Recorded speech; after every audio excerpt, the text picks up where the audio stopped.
बिस्मिल्लाहिर्रहमानिर्रहीम। ये बुक है elementary statistics a step by step approach, 7th edition है और इट इज़ रिटन बाय ब्लूमैन।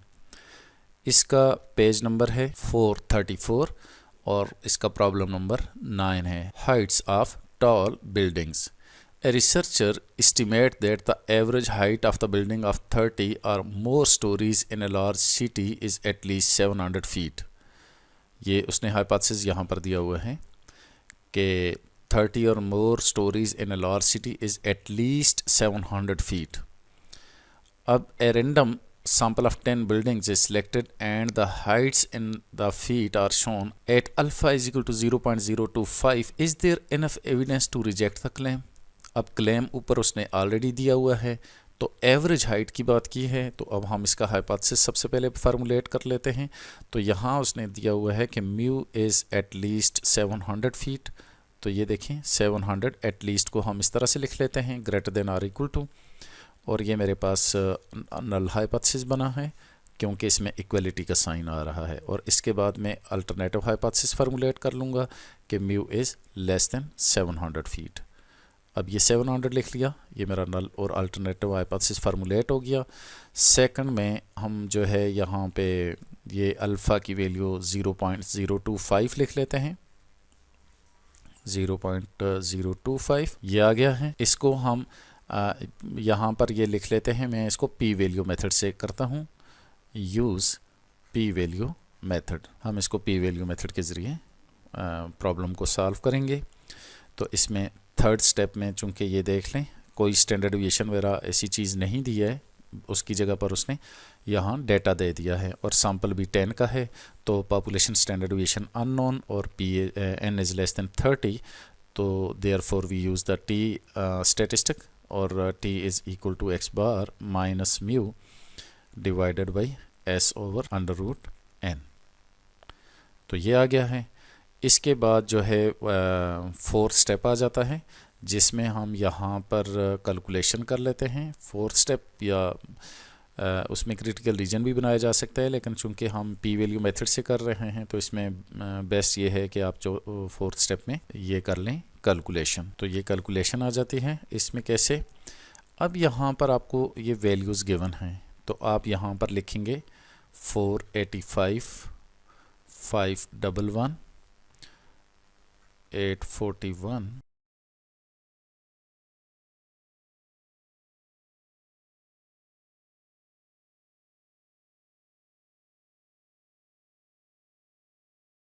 अब आप यहाँ से कैलकुलेटर यूज़ करें और उसमें ये डेटा को सब्स्टिट्यूट कर लें और उसके बाद कैलकुलेटर को यूज़ करते हुए आप अपने ये एक्स स्क्वायर भी फाइंड आउट कर लेंगे और इसके सम्स वगैरह भी फाइंड आउट कर लेंगे और यहाँ से ये देखें कि इसका सम वगैरह भी और स्टैंडर्ड डिवीएशन मीन सब कुछ आप फाइंड आउट कर लेंगे।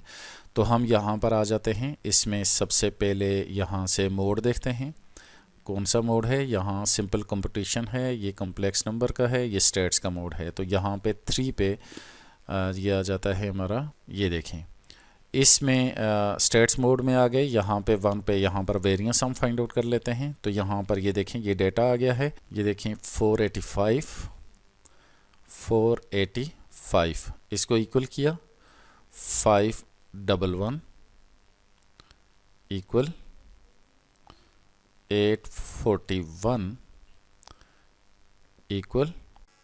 तो इसी तरह से हम अपनी सारी वैल्यूज़ को एंटर करते जाएंगे।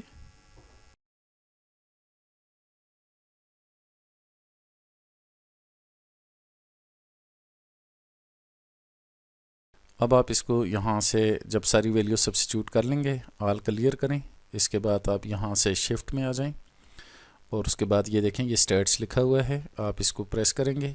यहाँ पर उसने सबसे पहले आप देखें कि चेक करें कि आपकी कितनी वैल्यूज़ एंटर की हुई हैं।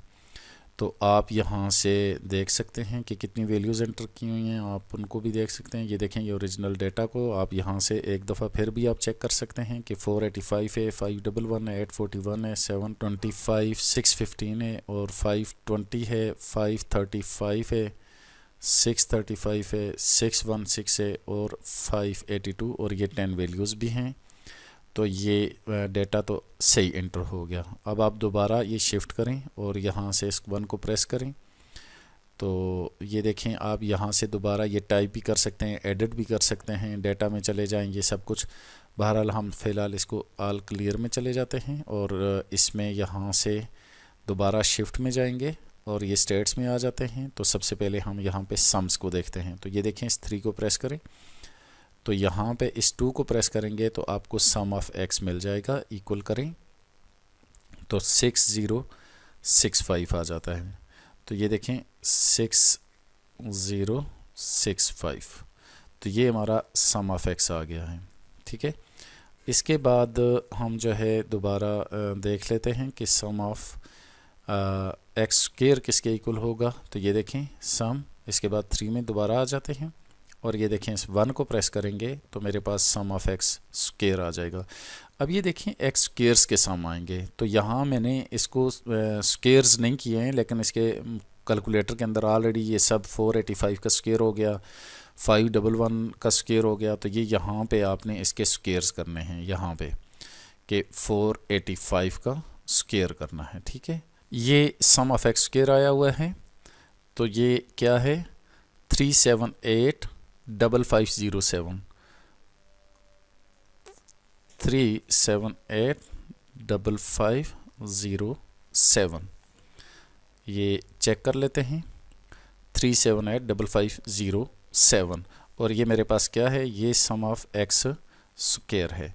तो अब हम ये सम 485 का स्क्वायर वैसे सिंपली कर लेते हैं और ये देख लेते हैं 485 और इसका आप स्क्वायर करें और इक्वल करें। तो ये आपने इस तरह से 235225 235225, तो इस तरह से आपने ये सारे के सारे जो है ना इसको स्क्वायर्स करने हैं और इसको फिल कर लेना है। बहरहाल उन सब का जो सम ऑफ स्क्वायर्स होंगे, इनके जो टोटल होगा वो आंसर इसका यहाँ पर ये दिया गया है। तो इस तरह से इसको कर लेना होता है, इसको फिल कर लेना है और बाद में इसको सम अप करने से ये आ जाता है। लेकिन कैलकुलेटर में जब आप डालेंगे अपना सारा डेटा तो वो डायरेक्टली इसके सम ऑफ स्क्वायर्स जो है ना वो कैलकुलेट करके दे देता है, ये वाले सम ऑफ स्क्वायर्स। तो यहाँ पे इसको फिल ना भी करें तो ये सम ऑफ एक्स स्क्वायर्स जो है ना वो आ जाते हैं। इसके बाद हम जो है मीन निकाल लेते हैं और ये मीन किसके इक्वल होगा, सम ऑफ एक्स ओवर एन, और ये किसके इक्वल होगा, 60665 डिवाइडेड बाई 10। तो ये आंसर आ जाता है 606.5।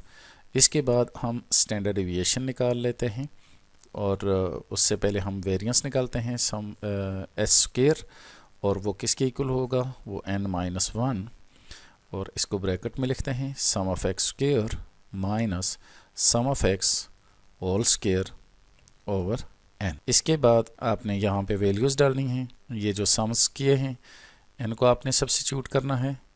तो ये देखें 1/10 - 1 9 हो जाएगा, और उसके बाद सम ऑफ एक्स स्क्वायर 3785507 माइनस 6065, और इसका स्क्वायर करेंगे और उसको 10 पे डिवाइड कर लेंगे। और इसको जब हम कैलकुलेटर से देखेंगे तो ये आ जाता है यहाँ पे।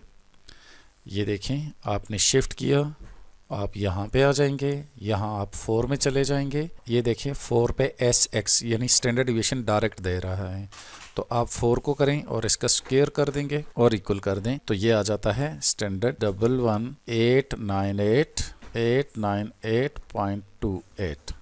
इसके बाद इसका स्टैंडर्ड डिवीएशन अगर डायरेक्ट लेना है तो आप इसको शिफ्ट और इसको 4 पे प्रेस कर दें और ये आ जाता है 109, यानी कि इसका स्क्वायर रूट लेंगे तो 109 आ जाएगा और 0.1 आ जाता है। तो ये मेरा स्टैंडर्ड डेविएशन भी आ गया है। इसके बाद हम इसको यहाँ पे सब्स्टिट्यूट करते हैं ताकि हम टी की वैल्यू जो है ना वो फाइंड आउट कर सकें। तो देखें एक्स बार मेरे पास आया है 606.5 माइनस 700, और इसको डिवाइड करेंगे किस पर, 109.1 डिवाइडेड बाई स्क्वायर रूट 10। अब इसको हमने कैलकुलेटर से सॉल्व करना है। तो यहाँ पे आप इसको सबसे पहले ब्रैकेट डालें और उसके बाद लिखेंगे 606.5 -700 bracket close divided by 109.1 divided by square root 10 और इसको यहाँ पे ब्रैकेट को क्लोज कर देंगे और इस तरह से ये आता है -2.71 तो ये आ गया -2.71 आ गया है। अब हम जो है हमारा H1 जो है वो है म्यू इज़ लेस देन 700 तो हम अपना जो 5th स्टेप है उसमें हम देखते हैं कि हमारी पी वैल्यू कैसे बनती है। H1 हमारा आ रहा है म्यू इज़ लेस देन 700 आ रहा है तो हम यहाँ पर अपनी जो पी वैल्यू है उसको फाइंड आउट करेंगे। तो पी वैल्यू जो है उसको कहाँ पे देखना है, यहाँ पर देखें t और इसकी ये पी वैल्यू आ जाएगी। यहाँ से n कितना है 10 और